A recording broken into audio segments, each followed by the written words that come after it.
అంశాల గురించి తెలుసుకుందాం.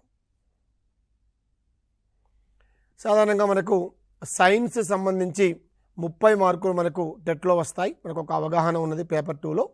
ఈ 30 మార్కుల్లో భౌతిక రసాయన శాస్త్రము 12 మార్కులు, జీవశాస్త్రము 12 మార్కులు, కంటెంట్ విషయానికి సంబంధించిన ప్రశ్నలు వస్తాయి. 6 ప్రశ్నలేమో సైన్స్ పెడగాజీ అంటే బోధనా పద్ధతుల కిందికి వస్తాయి. మనకు జీవశాస్త్రం సంబంధించినటువంటి సిలబస్ మొత్తాన్ని ఒక బ్రీఫ్గా మనం ఇక్కడ చూస్తున్నాం. ఈ యొక్క మొత్తం సిలబస్లోంచి మనం ఈరోజు తీసుకునే టాపిక్ పోషణ. అంటే మీరు మొక్కలలో పోషణ అంటే మొక్కలు ఎలా ఆహారాన్ని తయారు చేసుకుంటాయి, అది కిరణజన్య సమేక క్రియ. అదే రకంగా మొక్కలలో కూడా శ్వాసక్రియ ఎలా జరుగుతుంది, మరియు మొక్కలలో జరిగేటువంటి ప్రసరణ విసర్జన లాంటి అంశాలు మనం ఈరోజు పరిశీలిద్దాం. ఒకసారి ఈ స్లైడ్ చూడండి. మొక్కలు స్వయం పోషణ విధానంలో సరళమైన అకర్బన పదార్థాలైన కొన్ని ఖనిజ లవణాలను, నీటిని నేల నుండి గ్రహిస్తాయి. గాలిలోని కార్బన్ డయాక్సైడ్ను ఉపయోగించి బాహ్య శక్తిజనకమైన సూర్యకాంతి సమక్షంలో కార్బోహైడ్రేట్లను తయారు చేసుకుంటాయి. ఇక్కడ చూడండి ఒకసారి. సాధారణంగా మొక్కలు ఆహారాన్ని తయారు చేసుకుంటాయి అంటే అరిస్టాటిల్ మొట్టమొదటి ఒక పరిశోధన మొదలుపెట్టాడు. మొక్కలు మనలాగా ఉదయం టిఫిన్, మధ్యాహ్నం లంచ్, సాయంత్రం డిన్నర్కి వెళ్తాయా, ఎట్లా మొక్కల ఆహారం తయారు చేసుకుంటాయి అని చూస్తే ఎంతసేపటికి హ్యూమస్ సిద్ధాంతం కనిపెట్టాడు. అంటే మొక్కలు ఎటు వెళ్ళటం లేదు, నేల నుంచి మాత్రమే శోషిస్తున్నాయని మొట్టమొదటిసారిగా ఆయన ఒక థియరీ ప్రతిపాదించడం జరిగింది, హ్యూమస్ థియరీ. తర్వాత అనేకమైనటువంటి శాస్త్రవేత్తల పరిశోధనల ఫలితంగా మొక్కలు కిరణజన్య సంవేగ క్రియ అనే ఒక ప్రక్రియ ద్వారా ఆహారాన్ని తయారు చేసుకుంటాయి అని కనిపెట్టినాడు. అనేక మంది శాస్త్రవేత్తల పరిశోధన ఫలితమే ఈనాడు వచ్చినటువంటి ఒక కంటెంట్. మరి దీనిలో భాగంగా ఈ కిరణజన్య సంవేగ క్రియ ఎక్కడ జరుగుతుంది? సాధారణంగా మొక్కల యొక్క ఆకుపచ్చని భాగాల్లో జరుగుతుంది. మరి ఆకుపచ్చని భాగాలు ఎక్కడ ఉంటాయి మొక్కల్లో? సాధారణంగా పత్రాలు. లేత మొక్కలైతే కొన్ని కాండాలు కూడా ఆకుపచ్చ రంగులో ఉన్నమాట వాస్తవమే, కానీ సాధారణంగా అయితే పత్రాలు అంటే ఆకులు, పత్రాలు. మరి పత్రములో ఎక్కడ జరుగుతుంది కిరణజన్య సమయక్రియ? పత్రములో మనకు అనేక రకమైన వృక్ష కణజాలాలు ఉంటాయి. దాంట్లో హరిత మృదు కణజాలము ఒకటి. ఈ హరిత మృదు కణజాలంలోని ఆ కణజాలము లోపల ఈ యొక్క కిరణజన్య సంవేగ క్రియ జరుగుతుంది. ఒక్కసారి మనం స్లైడ్లో చూడండి.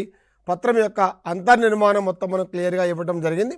పత్రం యొక్క అంతర్నిర్మాణంలో ఇంకా మనం జాగ్రత్తగా పరిశీలిస్తే పైన స్తంభ హరిత మృదు కణజాలము ఉంటుంది, కిందేమున్నది స్పాంజి హరిత మృదు కణజాలం ఉన్నది. ఏంది స్తంభ హరిత మృదు కణజాలము, స్పాంజి హరిత మృదు కణజాలము? పోయినసారి టెట్లో ఒక క్వశ్చన్ వచ్చింది.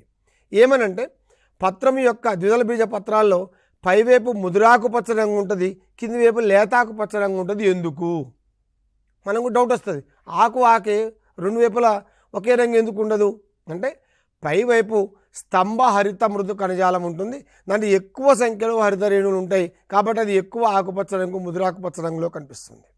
కింది వైపు స్పాంజి హరిత మృదు కణజాలము, స్పాంజి హరిత మృదు కణజాలం లోపల తక్కువ సంఖ్య లోపల హరిత రేణువులు ఉంటాయి కాబట్టి అది లేతాకుపచ్చ రంగులో కనిపిస్తుంది. ఇది చాలా మనకు గ్రాడ్యువల్గా అర్థం చేసుకోవాల్సినటువంటి అంశం. ఇంకా రెండో అంశం, మరి పత్రం లోపల హరిత మృదు కణజాలము లోపల కిరణజన్య సంవేగక్రియ జరుగుతుంది. ఓకే, మరి హరిత మృదు కణజాలం లోపల ఇంకా డెప్త్కి వెళ్తే ఎక్కడ జరుగుతుంది అంటే మరొకసారి ఈ స్లైడ్ చూడండి. ఈ పత్రము, దానికి అంతర్నిర్మాణము, హరిత మృదు కణజాలము, ఆ మృదు కణజాలంలో హరిత రేణువులు, హరిత రేణువు. ఒక్కసారి హరిత రేణువు యొక్క నిర్మాణం జాగ్రత్తగా పరిశీలించండి. దీనిలో ఇదొక బాహ్య త్వచము, 2 త్వచాల చేత నిర్మితమై ఉంటుంది. ఈ రకంగా ఈ దొంతరలతో కూడినటువంటి ఈ యొక్క నిర్మాణాలను గ్రానా అంటారు.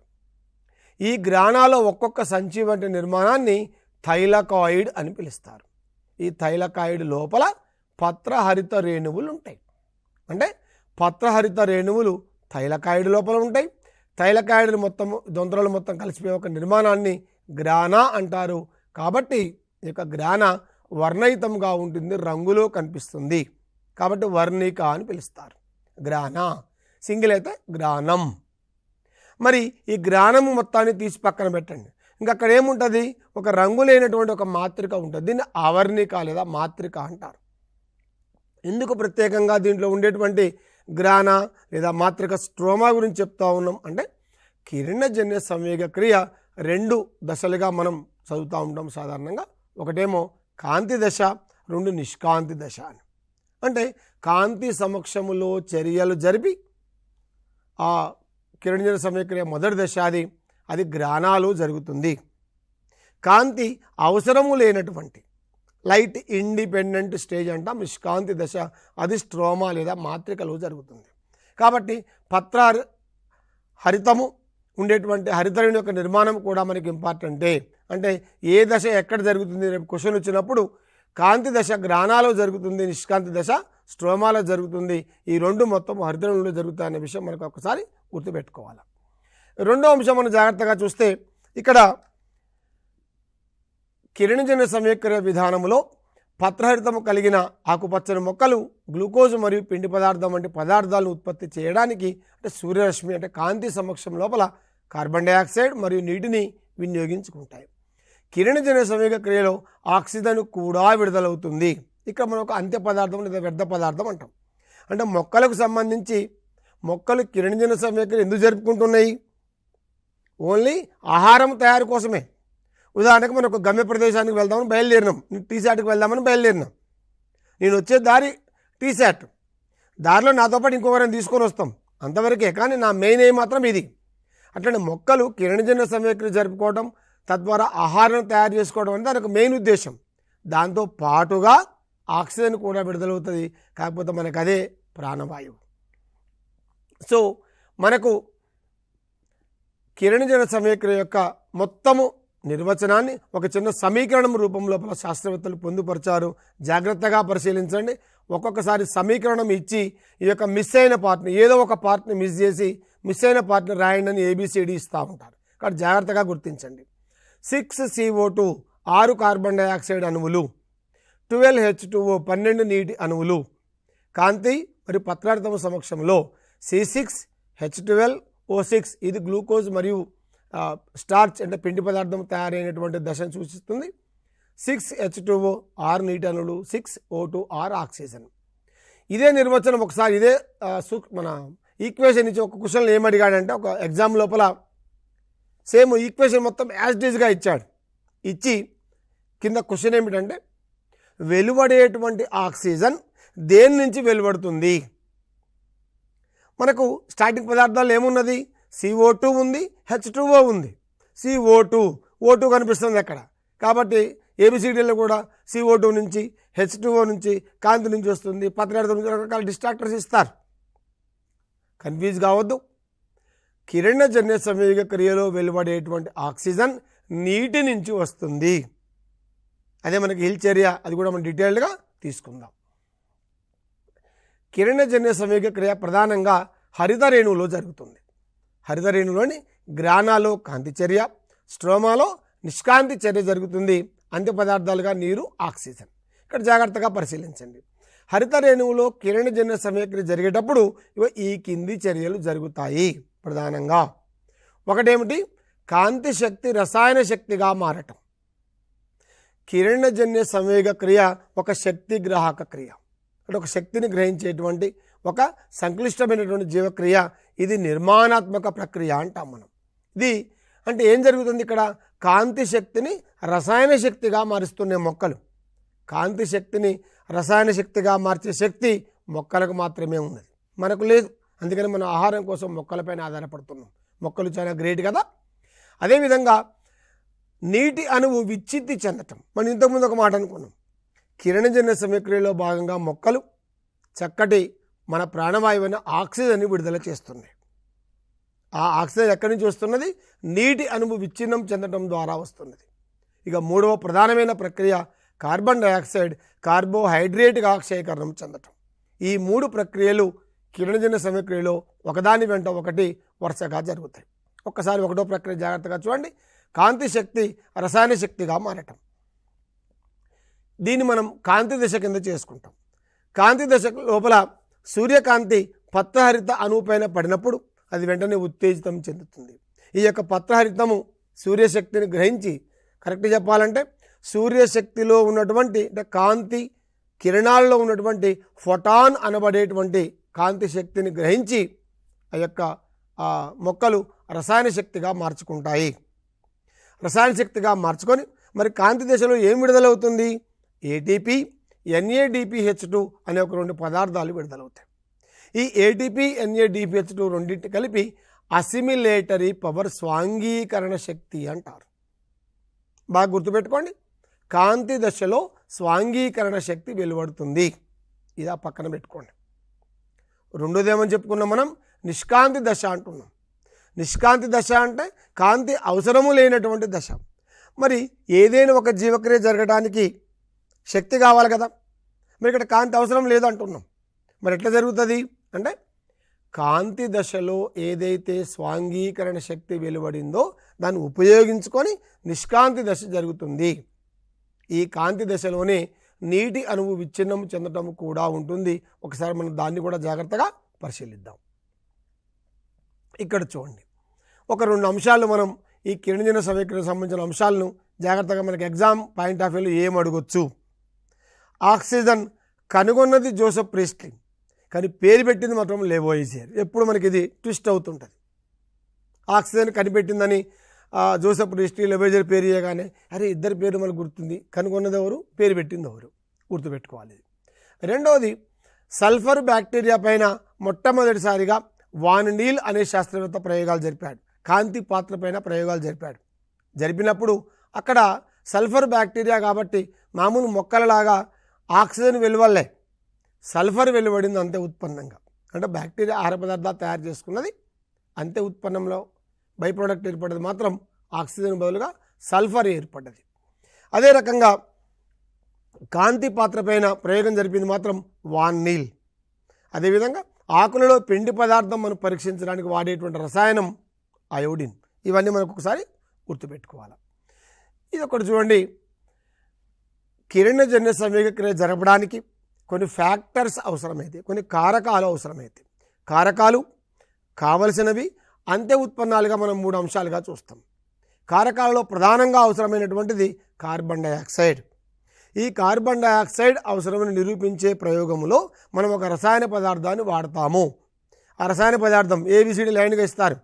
KOH అంటే potassium hydroxide, calcium hydroxide, aluminium hydroxide, ఇంకో హైడ్రాక్సైడ్ ఇస్తాడు. మనకు హైడ్రాక్సైడ్ బాగా గుర్తుంటుంది. ఇది పొటాషియమా, అల్యూమినియమా, కాల్షియమా, ఏం కంగారు పడాల్సిన అవసరం లేదు. మిగతా హైడ్రాక్సైడ్లకు దీనికి ఒక ప్రత్యేకమైన తేడా ఉంది.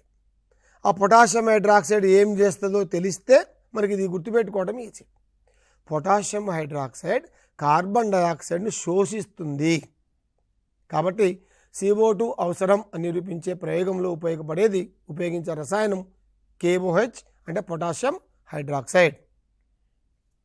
ఇక్కడ చూడండి, మొక్కలలో కిరణజన్య సమయక్రియ జరుగుతుంది. ఆ సమయక్రియలో కాంతి అవసరము అని నిరూపించేటువంటి ప్రయోగం లోపల ఉపయోగించే పదార్థాలు, పరికరాలు ఏమేమి ఉన్నాయి అని అడిగే క్రమంలో లైట్ స్క్రీన్ పరికరం వాడతాం. అక్కడ పిండి పదార్థం పరీక్ష చేసేటప్పుడు అయోడిన్ వాడతాం. ఇది సాధారణంగా మనం చెప్పుకుంటాం. బాగా గుర్తుపెట్టుకోవాల్సిన అంశం ఏమిటంటే పిండి పదార్థం ఏర్పడిన తర్వాత ఈ యొక్క పత్రాన్ని ఒక ప్రత్యేకమైన రసాయనములో వేసి మరిగిస్తారు. ఏదా రసాయనము? పత్రాన్ని నీళ్ళలో వేసి ఉడికిస్తామైతే పత్రం మొత్తం ఉడికిపోతుంది. కానీ పత్రాన్ని మిథైలేటెడ్ స్పిరిట్లో వేసి బాయిల్ చేస్తారు, వేడి చేస్తారు. అంటే పత్రహరితం మొత్తం కూడా కరిగిపోతుంది. అందులో ఉండి పిండి పదార్థం పైన మనం పరీక్ష చేయడానికి అనుకూలంగా ఉంటుంది. కాబట్టి పత్రహరితాన్ని కరిగించుకునే రసాయనము క్వశ్చన్ వస్తే ఏం చూసుకోవాలి మనం? Methylated spirit. ఇది ఒకసారి మనం జాగ్రత్తగా గుర్తుపెట్టుకోవాలి. మరొకటి, కిరణజన్య సంవేగ క్రియలో ఆక్సిజన్ వెలువడుతుందని నిరూపించే ప్రయోగం. దీంట్లో సాధారణంగా మనం హైడ్రిల్లా మొక్కలు వాడతాం. ఎందుకు హైడ్రిల్లా మొక్కలే వాడతాము? ఇది ఒక సస్పెండెడ్ హైడ్రోఫైట్, ఒక నీటి మొక్క. కాబట్టి మనం గరాటు, ఆ బీకరు ఈ ఒక సెటప్లో పెట్టగానే నేను నీళ్ళలో ఉన్న అని అనుకున్నది ఆటోమేటిక్గా కిరణజన్య సమీకరణం మొదలు పెడుతుంది. మరి ఈ క్వశ్చన్ ఎట్లా అడగవచ్చు? ఒక్కోసారి మనకు కూడా తెలుసు, క్వశ్చన్లలో కొన్ని బొమ్మలు ఇస్తాడు. సింపుల్గా ఈ పక్కన ఇచ్చిన మ్యాటర్ ఏమి ఇవ్వకుండా బొమ్మ మాత్రమే చూపెట్టి ఈ ప్రయోగం యొక్క ఉద్దేశము అంటాడు. ఏం ఉద్దేశం అంటే ఫస్ట్ ఆఫ్ ఆల్ మనకు గుర్తు రావాలా, అరే ఇది కిరణజన్య సమీకరణకు సంబంధించిన ప్రయోగము, హైడ్రిల్లా మొక్క ఉన్నది అంటే కిరణజన్య సమీకరణలో ఆక్సిజన్ వెలువడుతుంది అని నిరూపించే ప్రయోగం అని ఒక ఐడియా మనకు రావాలి. కాబట్టి డైరెక్ట్ బొమ్మ ఇస్తాడు, ఈ ప్రయోగం యొక్క ఉద్దేశం అని అడుగుతాడు. దాన్ని మనం గుర్తుపెట్టుకోవాలి. రెండోది, కాంతి అవసరమని నిరూపించే ప్రయోగం. నెక్స్ట్ ఇక్కడ ఇంతకుముందు మనం మాట చెప్పుకున్నాం ఏమని, నీటి అణువు విచ్ఛిత్తి చెందటం. దీన్నే మనం నీటి కాంతి విశ్లేషణ అంటారు. దీన్ని మొట్టమొదటిసారిగా 1937లో రాబర్ట్ హిల్ అనే శాస్త్రవేత్త కనిపెట్టాడు. రాబర్ట్ హిల్ నీటి కాంతి విశ్లేషణ. నీటి అణువు H2O H+ OH- విడిపోతుంది. OH- మళ్ళీ విడిపోతుంది, O-2 H+, O-2 మళ్ళీ విడిపోతుంది, 2 ఎలక్ట్రాన్లు, ఒక O నేషెంట్ ఆక్సిజన్. ఈ విధంగా ఒక్క నీటి అణువు నుండి 2 H+లు అంటే 2 ప్రోటాన్లు, 2 ఎలక్ట్రాన్లు, ఒక ఆక్సిజన్ పరమాణువు ఏర్పడుతుంది. అంటే మనకు కిరణజన్య సంక్రియలో 12 ఆక్సిజన్లు కావాలంటే 6O2, కాబట్టి 6 ఆక్సిజన్ అణువులు రావడానికి వీలుగా 12 నీటి అణువులను మనం కిరణజన్య సంక్రియలో తీసుకుంటాం మన ఈక్వేషన్ లోపల. అది బాగా గుర్తుపెట్టుకోండి. ఇదొక విషయం మళ్ళీ జాగ్రత్తగా మనం గమనించండి. మన ఎగ్జామ్ పాయింట్ ఆఫ్ వ్యూలో ఇచ్చినటువంటి విషయాలు. పత్రర్థంలో ఉండే మూలకం మనకి ఎప్పుడు బాగా గుర్తుండే మూలకం ఏంటి? ఐరన్. మన రక్తం ఎర్రగా ఉండడానికి కారణం హిమోగ్లోబిన్. హిమోగ్లోబిన్లో ఏముంటుంది? హీమ్ అంటే ఐరన్, గ్లోబిన్ అంటే ప్రోటీన్. కాబట్టి ఎర్రగా ఉండడానికి కారణం ఐరన్. కాబట్టి రక్తం తక్కువ ఉందంటే ఐరన్ తీసుకోండి అని చెప్తుంటాం మనం. మరి పత్రహితంలో కూడా ఒక మూలకం ఉంటుంది. అదే మూలకము కన్ఫ్యూజ్ చేయమని ఐరన్ రాశారు, మెగ్నీషియం. కాబట్టి మనకు ఐరన్ ఎట్లనో పత్రహితానికి మెగ్నీషియం అట్లా పత్రర్థం ఏ యొక్క రంగు వేరు, పత్రర్థం బి యొక్క రంగు వేరు. పత్రర్థం ఏ నీలి ఆకుపచ్చ రంగులో ఉంటే పత్రర్థం బి పసుపు ఆకుపచ్చ రంగులో ఉంటుంది. అదేవిధంగా గ్రానా మనం ఇంతకుముందు చెప్పుకున్నాం. గ్రానా లోపల ఏదైతే థైలకాయిడ్స్ ఉంటాయో దాంట్లో 250 నుంచి 400 వరకు వర్ణధ అణువులు ఉంటాయి. దీన్ని మనం LHCగా పనిచేస్తాం, లైట్ హార్వెస్టింగ్ కాంప్లెక్స్. అంటే కాంతిని గ్రహించి రసాయన శక్తిగా మార్చేటువంటి యొక్క చర్య అక్కడ గ్రానాలో జరుగుతుంది. జరిగి అసిమిలేటరీ పవర్ ఏర్పడుతుంది. దీన్నే మనం స్వాంగీకరణ శక్తి అంటాం. ఈ స్వాంగీకరణ శక్తిని ఉపయోగించుకొని నిష్కాంతి చర్య జరుగుతుంది. మరొక విషయం స్పష్టంగా మొక్కలలో పోషణలో గుర్తుపెట్టుకోవాల్సింది, మొక్కలు అనగానే అన్నీ స్వయం పోషకాలు ఏం కాదు. ఆకుపచ్చని మొక్కలు స్వయం పోషకాలు. అందులో కూడా ఈ మొక్క కస్క్యూటా మొక్క బంగారు రంగులో కనపడుతుంది. అబ్బా గోల్డెన్ అంటే ఎంత బాగుంటుంది అనుకుంటాం, కానీ ఇది పరపోషకం, ఇతర మొక్క పైన ఆధారపడుతుంది. మరి ఇక్కడ ఎగ్జామ్ పాయింట్ ఆఫ్ వ్యూ దీని యొక్క ప్రత్యేకత ఏంటి? కస్క్యూటాలో ఈ మొక్క ఇతర మొక్కలపైన పరపోషకంగా ఉండేటప్పుడు అదొక ప్రత్యేకమైన వేర్ల లాంటి నిర్మాణాలను అతిదేయి మొక్క లోపలికి ప్రవేశపెడుతుంది. అతిదేయి మొక్క లోపలికి వాటిని ఏమంటారు? వేర్లు కాదు, వేర్ల లాంటి నిర్మాణాలు, వాటిని హాస్టోరియా అంటారు. వేర్ల లాంటి నిర్మాణాలు కస్క్యూటా నుంచి వస్తాయి. ఇవి అతిదేయి నుంచి ఆహారాన్ని శోషిస్తాయి. హాస్టోరియా. ఇక్కడ చూడండి, మొక్కలలో శ్వాసక్రియ సంబంధించి మరి మనకంటే ముక్కు ఉంది, గాలి పీల్చుకుంటా ఉన్నాం, వదిలిపెడతా ఉన్నాం. శ్వాసక్రియ మనకు సాధారణంగా ఒక అవగాహన ఉన్నది. మరి మొక్కలకేమున్నది? మొక్కలో కూడా ముక్కు ఉందా? ముక్కు లాంటి నిర్మాణాలు ఉంటే మొక్కల్లో కూడా అవే పత్రములో ఉండేటువంటి పత్ర రంధ్రాలు. ఇక్కడ దాని యొక్క నిర్మాణం కూడా ఇవ్వడం జరిగింది. ఒకసారి జాగ్రత్తగా చూడండి. ఇది పత్ర రంధ్రం. ప్రతి పత్రరంధ్రంలో ఏమేమి ఉంటాయని అడుగుతుంటాడు. కొన్ని కణాలు ఇచ్చి పత్రరంధ్రంలో లేని కణ అంటే ఆడు అని అడుగుతుంటాడు. జాగ్రత్త చూడండి, ఇది స్టోమా పత్రరంధ్రం. దీని చుట్టూ ఉండేటువంటి ఈ ఆకుపచ్చ ఏమో రక్షక కణాలు, దీని చుట్టూ ఉండేటువంటివి అనుబంధ కణాలు. ఇట్లా స్టోమా, రక్షక కణాలు, అనుబంధ కణాలు, ఇవి ABC. డి ఇంకోటి ఇస్తాడు, ఇచ్చి ఈ బొమ్మలో చూపెట్టిన దానికి సంబంధం లేని కణాలు అంటాడు. మనకి ఈ 3 ఉంటాయి కాబట్టి మిగతాది మనం ఆన్సర్గా గుర్తుంచుకోవాలి. అదే రకంగా కొన్ని కాండాలపైన కూడా అక్కడక్కడ చిట్లినట్టుగా కొన్ని ప్రత్యేకమైన రంధ్రాలు ఏర్పడతాయి. వాటిని లెంటిసెల్స్ అంటారు. ఇక్కడ చూడండి, లెంటిసెల్స్. కాబట్టి పత్రములో ఉండేవేమో పత్రరంధ్రాలు, కాండం పైన ఉండేవేమో లెంటిసెల్స్. బాగా ఈ 2 మనం కన్ఫ్యూజ్ కాకుండా గుర్తుపెట్టుకోవాలి. అదేవిధంగా మొక్కలలో లేదా అసలు శ్వాసక్రియ అనగానే గుర్తుకొచ్చే కణాంగం మైటోకాండ్రియా. మనం కణాంగాల్లో మనం మైటోకాండ్రియా సాధారణంగా గుర్తుండే ఉంటుంది. కాబట్టి మైటోకాండ్రియా అనగానే శ్వాసక్రియకు కారకమైన కణాంగము మైటోకాండ్రియా. సో మరొక బొమ్మ కూడా మనం ఇవ్వటం జరిగింది. ఏంది బొమ్మ యొక్క ప్రత్యేకత? సాధారణంగా వేరు వ్యవస్థ యొక్క విధులు మనకు తెలుసు. వేరంటే ఏముంటుంది? భూమి లోపల ఉంటుంది, శ్వాస స్థాపన, శోషణ, ప్రసరణకు ఉపయోగపడుతుంది. మరి ఇక్కడ వేర్లు ఏం పనిచేస్తున్నాయి? కొన్ని మాంగ్రోవ్ ప్రాంతాల లోపల, ఉప్పునీటి బురద ప్రాంతాల లోపల ఉప్పునీటి బురద కారణంగా ఆ వేర్లకు గాలి అందదు. వేరొక గాలి అందకపోతే ఏమవుతుంది? కుళ్ళిపోతాయి. ఇంకా వేరే కుళ్ళిపోయినాక మొక్క చనిపోతుంది. కాబట్టి ఆ మాంగ్రోవ్ మొక్కలు ఏం చేస్తాయంటే వేర్లపైన ఒక సెపరేట్ వాయుగతంగా కొన్ని ప్రత్యేకమైనటువంటి వేర్లను ఏర్పాటు చేసుకుంటాయి. వీటిని వాయుగత వేర్లు అంటారు. వీటి ద్వారా శ్వాసక్రియ జరుపుతాయి. వీటిని శ్వాసించే వేర్లు అంటారు. వాటిపైన రంధ్రాలని నిమాటోఫోర్లు అంటారు. నిమాటోఫోర్స్. ఈ రకంగా మనకు నిమాటోఫోర్లు ఎక్కడ ఉంటాయి అంటే శ్వాసించే మూలాలు ఎక్కడ ఉంటాయి? ఈ రకమైన క్వశ్చన్స్ మనం వచ్చినప్పుడు ఈ పాయింట్ ఆఫ్ వ్యూలో గుర్తుపెట్టుకోండి.